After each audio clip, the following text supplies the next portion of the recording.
Buenos días para todos. En nuestra clase de matemática de hoy vamos a resolver ejercicios que tienen una miscelánea de los casos 1 al 5.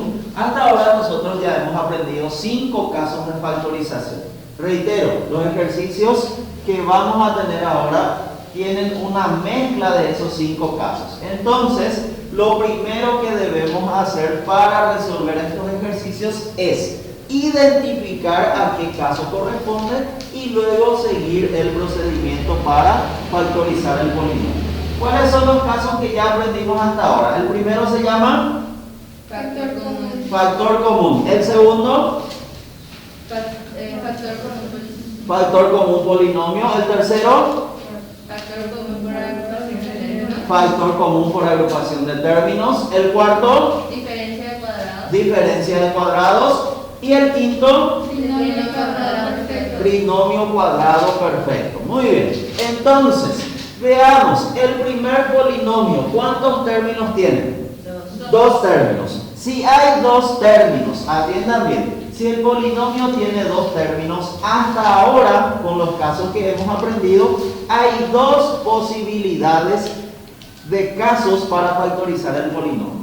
¿Cuáles son esas dos posibilidades? El primero siempre es analizar si existe un factor común. Y como tiene dos términos, la segunda posibilidad es que sea una diferencia de cuadrados. Entonces, primerito veamos, ¿hay factor común en ese polinomio? No. Entonces queda la otra posibilidad de que sea una diferencia de cuadrados. ¿Cómo sabemos si es o no una diferencia de cuadrados? La primera condición es que estén separados por el signo menos. En este caso sí están separados por el signo menos. Y la segunda condición es que ambos términos tengan una raíz cuadrada exacta. 196 tiene raíz cuadrada exacta.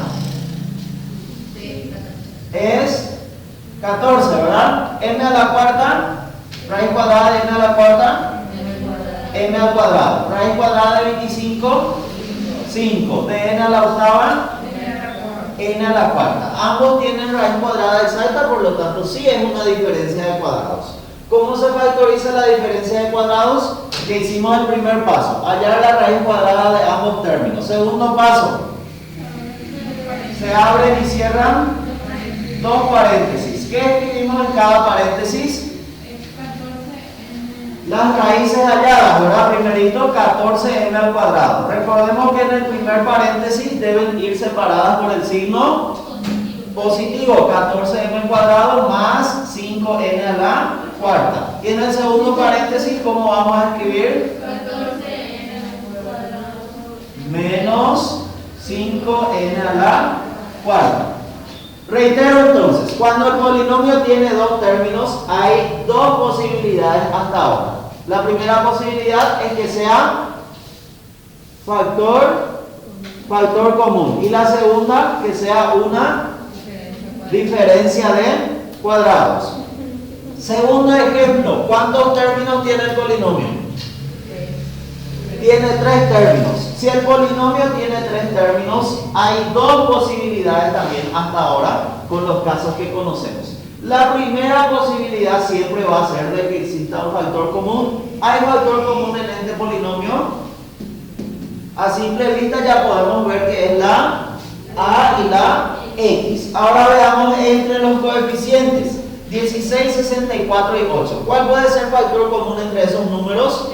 El 8 le divide exactamente al 16 y también le divide exactamente al 64.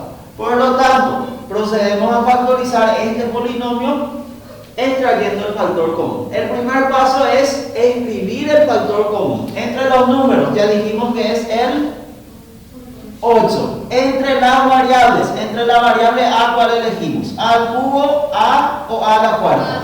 A. ¿Por qué se elige la A? Porque siempre se elige el que tiene menor exponente. Luego veamos, x cuadrado, x o x al cubo. X. Después de escribir el factor común, ¿qué se hace? Se abre un paréntesis. Entonces, abrimos un paréntesis y comenzamos a dividir cada término del polinomio dividido entre el factor común. La primera división es 16 dividido entre 8, 2. A al cubo dividido entre A al cuadrado. X al cuadrado dividido entre X resulta X. Luego, signo del segundo término y ahora dividimos. 64 dividido entre 8 resulta 8. A se simplifica con la A, X se simplifica con la X. Luego, ¿qué ponemos antes de dividir el tercer término? Signo menos. Veamos. 8 dividido entre 8 se simplifica el 8. A a la cuarta dividido entre A al cubo. X al cubo dividido entre X, X al cuadrado. Una vez terminadas las divisiones, cerramos el paréntesis, termina el ejercicio. Reiteramos, cuando hay tres términos, con los casos que conocemos hasta ahora, hay dos posibilidades. La primera posibilidad es que sea factor común y la segunda es que sea trinomio cuadrado perfecto. Veamos el tercer ejemplo. ¿Cuántos términos tiene? 4 términos. Si tiene 4 términos, hasta ahora hay una sola posibilidad. ¿Cuál es? Que sea factor común por agrupación de términos. Veamos cómo podemos agrupar estos términos de manera que exista factor común en cada grupo. 3m, ¿con cuál podemos agrupar? Con.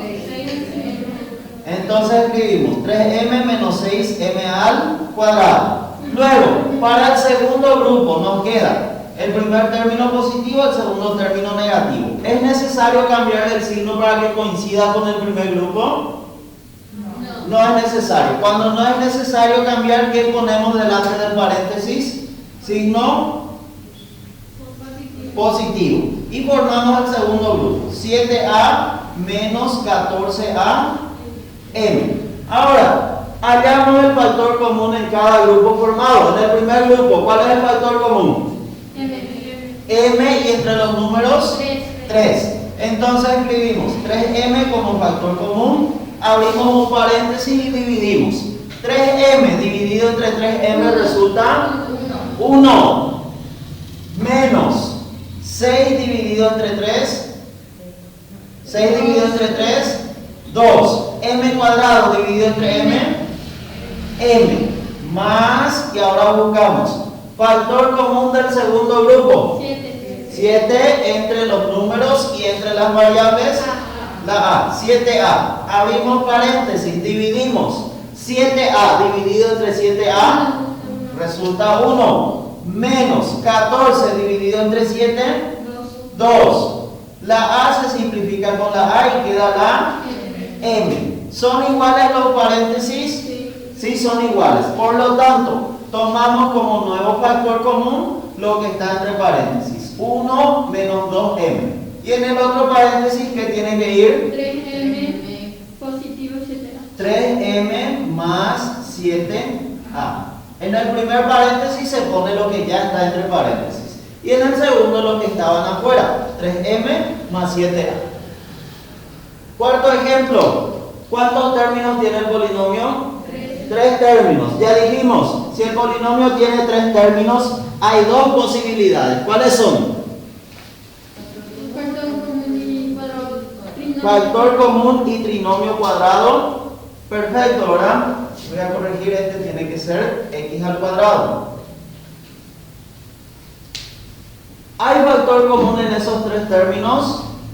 No. Entonces analizamos la segunda posibilidad. Veamos si es trinomio cuadrado perfecto. Para que sea trinomio cuadrado perfecto, el primer y último término deben ser positivos y deben tener raíz cuadrada exacta. Veamos. ¿Son positivos? Ahora vamos a ver si tienen raíz cuadrada exacta. 36, ¿cuál es la raíz cuadrada de 36? 6. ¿De y cuadrado? Y. Raíz cuadrada de 49? 7. ¿De x al cuadrado? X. Ambos tienen raíz cuadrada exacta. ¿Cómo se factoriza un trinomio cuadrado perfecto?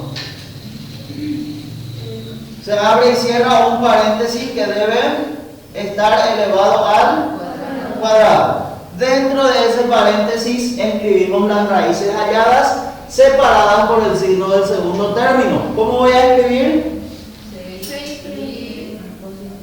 6i más 7x. Como último paso debemos verificar si el doble producto de las raíces es igual al segundo término. Entonces hacemos la verificación. ¿Cómo se comienza la verificación siempre? 2 multiplicado por la primera raíz, que es 6i, por la segunda raíz, que es 7x. Multiplicamos 2 por 6, 12. 12 por 7, 10 por 7, 70. 2 por 7, 14. 70 más 14, 84. Justito. 84 entre los números y tenemos x por y no se puede efectuar, por lo tanto escribimos xy. ¿Es igual al segundo término? Por lo tanto, sí es un trinomio cuadrado. Perfecto. Veamos. Quinto ejemplo. ¿Cuántos términos tiene el polinomio? 3 términos.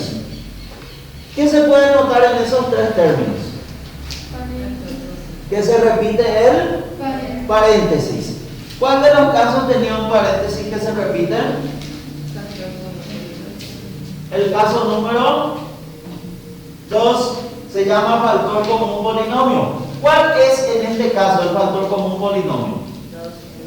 2x menos 1. Entonces escribimos el factor común polinomio. Así mismo, con el paréntesis. Luego, ¿qué se hace? Se abre otro paréntesis. ¿Y qué va a ir dentro de ese otro paréntesis? Los números y las letras que están afuera. M más 2, y aquí falta signo menos. Menos I, ¿verdad? Recordemos que esto resulta de dividir. Primero, M por 2x menos 1 dividido entre 2x menos 1. Se simplifica el paréntesis y queda la M. Luego en el segundo término se simplifica el paréntesis y queda el 2. En el tercer término se simplifica el paréntesis y queda la I. De esta manera entonces vamos a analizar los ejercicios para poder, reitero, primero identificar el caso a que corresponde y luego ver qué procedimiento utilizar para factorizar. ¿Se entiende?